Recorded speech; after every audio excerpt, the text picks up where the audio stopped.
Just kidding. Fat Mama Physics signing back in. Just so you know, this is Lulu Pig. This is our mascot for our set, for our series of videos. This is Shin Shin, or the Pop Mart version of Joshin, the singer who myself, my family, all my kids love. One of my parodies were based on one of his songs, and maybe much more. I don't know. But anyways, these are our two mascots. They are very fat and lots of mass, high gravitational field. Okay. Today, we are not going to be using them as much. I'm just going to put them on the side because today we're going to be going over some examples. In the previous video, we talked about gravitational potential energy. So today we will be applying this to orbits. So one of the key things is when tackling these questions, you really want to know what your object is doing. Is it orbiting, or is it just placed somewhere in space? If it's orbiting, then it needs to have a specific speed while it's in orbit. And because it has speed, it will also have kinetic energy and potential energy as well. Certain words and questions are going to matter, and we'll be looking at those today. This is a single pager, so should not take very long. Okay, so with example 1, we have a satellite, which we're given the mass. It is in orbit of some distance above the Earth's surface. I also bolded this, meaning it is above the Earth's surface. And if we have to draw a picture, then if this is the Earth, there is a radius of the Earth, which is 6.38 times 10 to the power of 6 meters. And above the Earth's surface means, in addition to the Earth's radius, it is also at 3.60 times 10 to the power of 7 meters, in addition to that. The other thing about this satellite here is it is in orbit, meaning, as I mentioned earlier, is going to have a known speed that it needs to maintain in order to stay at that particular orbit. But the first question doesn't concern that, since it is just asking for the gravitational potential energy, which we know it is EP. Don't forget the negative sign, big G, big M, small m over R. Big G is gravitational constant. Big M usually associates with the bigger object, like an Earth, like a sun, like a star. In our mascot case, we often use Shin Shin because he's that attractive because of his singing, and Lulu Pig as the small m, usually the one that's in orbit, or technically what we sometimes call it our test mass. And then R here, this is the R that is the distance of separation from their centers of masses. So imagine these are the two objects. So down here we have Earth, and then we have the satellite. So then that would be the middle, or assuming we have a uniformly dense object, then that would be at their centers. So this is why we need to also include the radius of the Earth.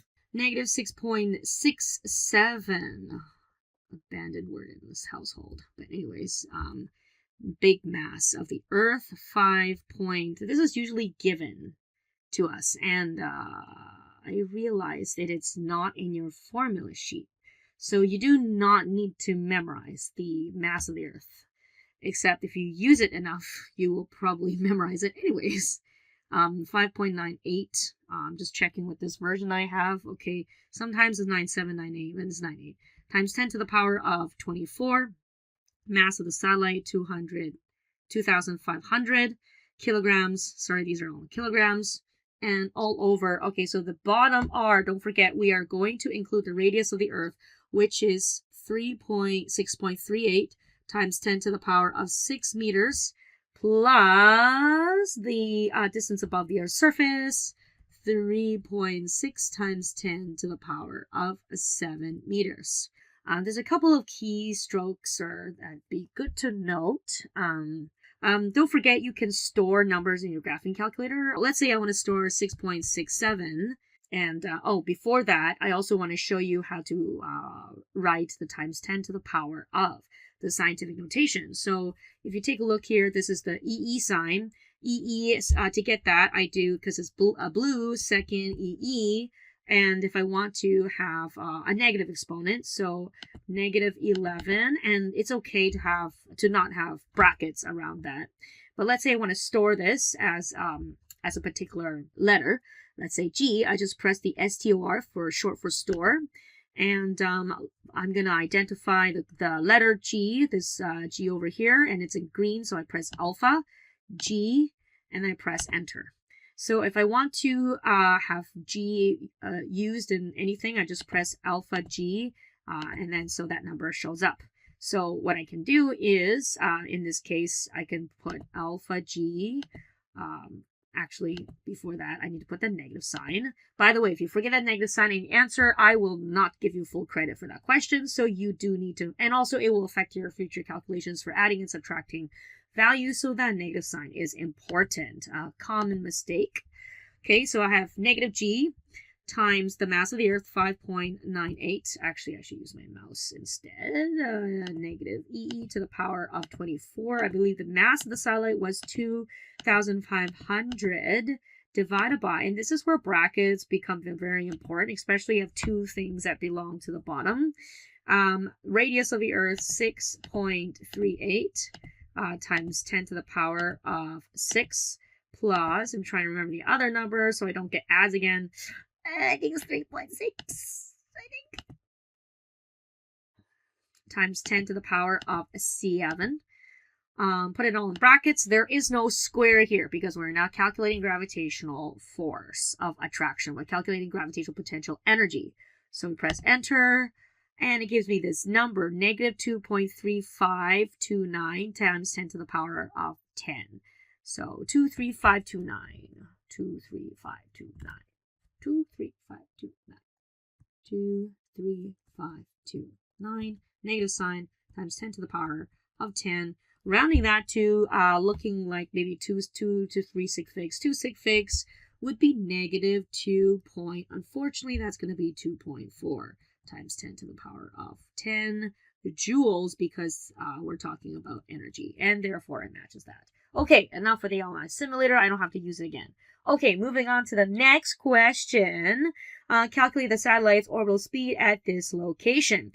This should be a review of what we did in circular motion. So I know you can just go into your, so if you look back at your formula data booklet, you have topic D1, but you also have topic A2, I believe. A2 or A3. I think it's A3 actually, where we go over circular motion and orbits. So keep in mind that these two sections could also be used very handy. But unfortunately, the formula is given to you without any explanation in your formula sheet. However, be prepared to be able to derive this at any time. If you forgot how to derive this, I do have another video that covers this derivation, so I will not focus on it here. The reason, the purpose of this question here is to obtain the speed, so then we can show you how to find kinetic energy and therefore total energy. So, GMR, okay, so that is big, so this big G, of course, this is your Newton's universal there's a gravitational constant, and then you have the mass of the Earth. Note this is the mass of the Earth and not mass of the satellite. That's a common mistake I get all the time, because if you think about your speed is going to depend on the mass of which you're orbiting and not your individual mass. In fact, it's independent of your test mass in which how fast you need to orbit. So if you have a stronger gravitational field, therefore, due to the mass of which you're orbiting, therefore you actually need a higher speed to stay in that orbit to not be pulled in by the gravitational field. These are same thing as what it is above. So I'm going to put in 6.38 times 10 to the power of 6 meters, because in orbit, it is also the radius of the Earth plus the distance above the surface of the Earth for that matter. So if we put this all into the graphing calculator using what I showed us before, what I would do is I would put all this into the graphing calculator first and then take the square root at the end. Or if you have some fancy calculator, you can do that all in one step. Fabulous. But you should end up with 3067. How did that happen? 84 ... meters per second, which rounds to, if 2 sig figs, will be 3,100 meters per second. Direction is, we don't need a direction here, of course, because this one is just tangent to the circle, which is to when the satellite's in orbit. Okay. So we do have the speed. Now, we will probably use the non-rounded value when calculating for kinetic energy in the next question, which is really straightforward, which is EK is 1/2 mv squared. Now, this time, this mass is talking about the mass of the satellite and not of the mass of the Earth, because we want the kinetic energy of the satellite and not the kinetic energy of the Earth here. So you really got to think when doing problems, right? So you'd be surprised at how many times students just use random masses with no idea what they're doing. The orbital speed, 3,000, and using the non-rounded value as the question is telling us, and also good practice to always round at the very end. Okay, meters per second and squared, which I'm just going to trust my answer here, 1.176 times 10 to the power of 10, which rounds if to 2 sig figs, 1.2 times 10 to the power of 10 joules. Okay, box your answer, like just for good practice. Okay, this is all setup work, because ultimately one of a very classic question is to be able to find the total energy of anything that is in orbit. So I do have another video that I made to there's actually a shortcut to find the total energy of your satellite without doing all this work that I showed you. But you might still need to be able to do that on a given test quiz and so forth. But it is a cute trick to be able to find the total energy of the satellite just in one go without having to do that.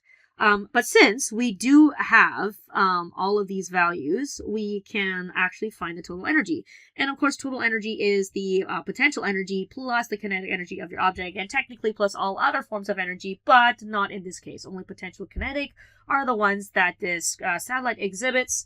So your E total is what you're going to use from question A, which you found the gravitational potential energy of, with negative sign's important here. Don't forget that negative sign, because it will screw you up if you forget. 2.35 to 9 times 10 to the power of 10 plus kinetic energy 1.176 times 10 to the power of 10 joules. These are all in joules, non-rounded values, and I trust that you can use a calculator and not forgetting to put this negative sign in front of your potential energy, which you should end up with negative 1.2 times 10 to the power of 10 joules. And you're probably looking at this number and suspecting how it is exactly the same absolute value as your kinetic energy. Of course, that video that I went over all of these little cute nicks and tricks are going to explain why that's the case. So anyways, if you notice that, great. If not, that's not important in this video. The important part is to be able to find the total energy. Last but not least is example 2. How much work is required to move this satellite from an orbital radius of 1.8 times 10 to the power 7 meters to an orbital radius of 4.238 times 10 to the power? You're probably wondering, how is this number super precise? Well, this number is not precise at all. Just to reduce the amount of work that you need to do. If you haven't noticed, this number is 6.38 times 10 to the power 6 plus 3.6 times 10 to the power of 7 meters. If you put this in a calculator, let me just put it in just to double check. So I get 4238 with 4 zeros. 1, 2, 3, 4, which is exactly this number. So that you don't have to find the total energy again of 2 different points in the orbit, just to save you some extra work. So anyways, that's why it's super precise, just to remind you, like, wait, this is the actual distance that we used earlier. It looks like, so always good to draw a picture. Okay, so if we take a look at this dummy picture that I drew, not very good. This is Earth, and from the first orbit, which is 1.8 times 10 to the power of 7, you can see the number is smaller. I'm just going to call this R1. And this over here is R2, which is further from the center of the Earth. So that if a satellite is to move from R1 to R2, then work has to be done. Two things. First of all, if you need to move further away from another object with mass, you're going to need to increase the gravitational potential energy. Okay, so definitely EP is increased. Now you might argue, well, if I'm orbiting further away, then I'm not going to need as much speed to be able to stay in orbit. So what is it? Do I actually need more? Do I need to actually put in work to go to a higher orbit? Or do I need to, do I need to lose energy to be able to go to a higher orbit? So the answer is you actually need to put in energy to go to the higher orbit. And it has to do with the fact that the gravitational potential energy required to move you further away from that object, it exceeds the lesser amount of kinetic energy needed to stay in orbit. The quantitative aspect of that is not something I want to cover in this video, but it has to do with the 1/2 part, the 1/2. That is in front of the kinetic energy, and also has to do with total energy and that video that I referenced before, and how total energy, kinetic energy, potential energy are kind of all linked and are kind of the same thing. So and also if you think from another perspective, if you have a satellite that is in orbit and suddenly it loses speed because it hits some debris or atmosphere or whatever, as a result of losing energy, it will start to spiral in towards your point mass, or the object that has a greater mass, Earth in this case. So that is the equivalent of losing energy. So the opposite will be gaining energy, or in that case, putting work into the system and therefore being able to achieve a higher orbit. Okay, so the work done will be positive, and we will show you that as well. The other thing that I want to mention in this question is the wording. So it says here orbital radius, and that is orbital radius. So I mentioned at the beginning of the video, watch out for wording, because sometimes it will say above the Earth's surface, and sometimes the question will say orbital radius. If this is above the Earth's surface, you have to add the radius of the Earth, because you need to include, because we're measuring from the center of masses, so you need to include the radius. But if it says orbital radius right off the bat, then you just use the number for face value. It includes the radius of the stars, the planets, or whatever objects are orbiting each other. So it is actually a lot easier if the question says orbital radius. You just have to use a number without having other considerations. The work we learned a while ago is the change in energy of the system. So in this case, if we're adding energy into the system, we need to compare the differences in the total energies of these two satellites in point 1, position 1 versus in position 2. It seems that we do have the total energy in position 2 at the R2 position. So we just need to find the total energy of which the satellite was in R1. The total energy of the satellite at R1 is going to be comprised of its potential energy and its kinetic energy. The potential energy is easy because that one is just negative big G, big M, small m over R. R1 in this case, and we don't have to worry about adding the radius of the Earth since the question already says this is the orbital radius. So this is just putting in all the values, not very exciting. The satellite did not gain mass, great, still 2,500 kilograms. And like I mentioned earlier, I am not going to go to that add infested site to calculate this. So the gravitational potential energy without rounding. Here you go. 5.5398. Okay, that's pretty good to cut it off there. Times 10 to the power of 10 joules. Don't forget the negative sign. We're not done yet, so I don't need to box this right now. To find the kinetic energy, we're just pretty much going through exactly the same steps we did in the previous questions. And in fact, I can be lazier here and just use V as the V orbit because we know this satellite is in orbit. So putting in the V orbit there, which gets rid of the square root. Oh my god, I did my other video without realizing that I did it. But anyways, hey, that looks suspicious, doesn't it?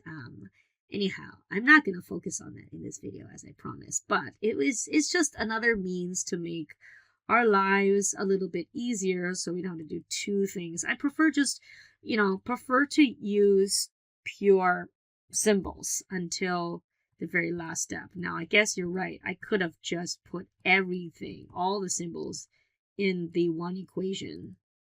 But I still did it in parts. Ran out of space for 10 to the power 24 for the mass of the Earth. But at least this kind of shows us that the steps involved in calculating for total energy. R1 is 1.8 times 10 to the power of 7 meters. Okay, so this is going to be 2.7699. So now we do have the total energy because we have both kinetic and potential now. So I should have really color-coded this better. Okay.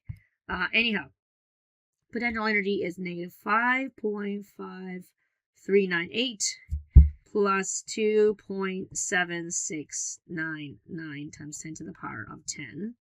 And this is going to be equal to, I'll put it right over here in small print. I'm not going to need that number in the end.